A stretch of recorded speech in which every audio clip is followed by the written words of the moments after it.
Question क्या है, form the quadratic equation from the roots given below. 0 और 4 दिया है तो एक अल्फ़ा ले लेते हैं और एक बीटा ले लेते हैं। तो हम लिख लेते हैं let alpha is equal to 0 और बीटा इज इक्वल टू 4।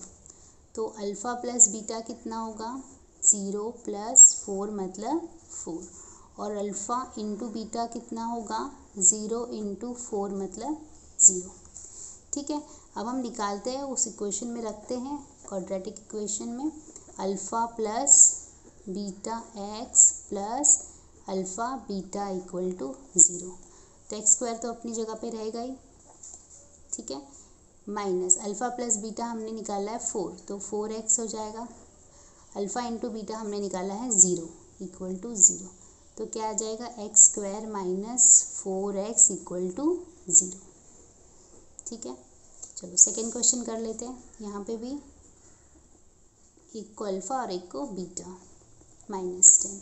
तो अल्फ़ा प्लस बीटा कितना होगा, 3 प्लस माइनस 10 क्या होगा, 3 प्लस माइनस -10 -7।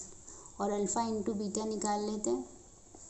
अल्फ़ा कितना है 3, बीटा कितना है -10, तो ये क्या हो जाएगा, -30 हो जाएगा।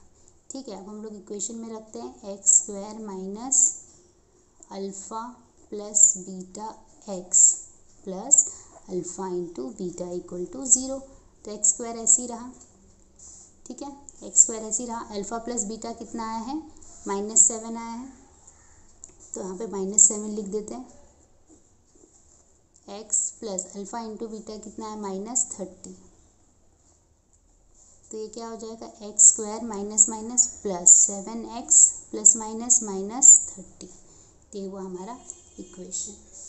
ठीक है, अब हम लोग करते हैं आगे वाला क्वेश्चन, थर्ड क्वेश्चन। यहाँ पे भी हम ले लेते हैं अल्फ़ा क्या है, हाफ, और बीटा क्या है, -हाफ। अल्फ़ा इंटू बीटा क्या होगा, अल्फ़ा इंटू बीटा है हाफ इंटू -हाफ, मतलब 1/4 नेगेटिव है, राइट। और अल्फ़ा प्लस बीटा क्या होगा, हाफ प्लस -हाफ, ब्रैकेट खोलते हैं, हाफ माइनस हाफ मतलब कितना आ जाएगा, 0। तो हम क्वाड्रेटिक इक्वेशन में रखते हैं x square minus alpha plus beta x plus alpha beta equal to 0। तो एक्स स्क्वायर तो ऐसे ही रहेगा, अल्फ़ा प्लस बीटा आपने निकालना है 0, -0 into x plus alpha into beta आपने निकाला है -1/4। तो देखो एक्स स्क्वायर तो ऐसे ही हो जाएगा, यहाँ पे 0 का मल्टीप्लाई होगा तो ये तो पूरा टर्म ख़त्म ही हो जाएगा। ठीक है, यहाँ पे सिर्फ बचेगा प्लस प्लस माइनस माइनस हो जाएगा ना, तो हम ब्रैकेट आगे खोल लेते हैं 1/4। तो इसको मैं आगे लिख देती हूँ अच्छे से, एक्स स्क्वायर प्लस माइनस, देखो प्लस माइनस माइनस हो जाएगा, -1/4 इक्वल टू 0। ठीक है, तो अभी हम लोग फोर्थ क्वेश्चन करते हैं। तो पहले निकालते हैं सम ऑफ द रूट, मतलब अल्फ़ा प्लस बीटा निकाल लेते हैं।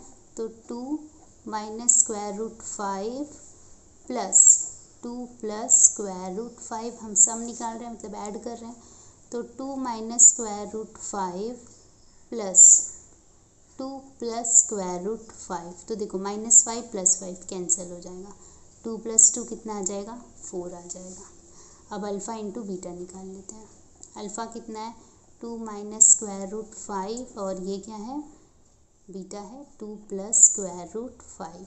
तो a plus B a minus B लगा सकते हैं हम लोग। तो 2 का स्क्वायर माइनस स्क्वायर रूट 5 का स्क्वायर, तो क्या हो जाएगा, 2 2 ज़ा 4 हो जाएगा, देखो 2 2 ज़ा 4 हो जाएगा, और यहाँ पे स्क्वायर रूट 5 और स्क्वायर कैंसिल मतलब सिर्फ 5 आ जाएगा, तो आंसर आ जाएगा -1। ठीक है, तो हम लोग अभी स्टैंडर्ड फॉर्म में लिख देते हैं x square minus alpha plus beta x plus alpha beta equal to 0। X square अपनी जगह पे, अल्फ़ा प्लस बीटा हमने कितना निकाला है, हमने निकाला है 4, तो यहाँ पे 4x लिख देते हैं, 4x लिख दिया मैंने, प्लस अल्फ़ा इंटू बीटा हमने कितना निकाला है, -1, तो ये -1 आ जाएगा। फिर इसको लिख देते हैं अच्छे से, 4x plus minus -1 equal to 0।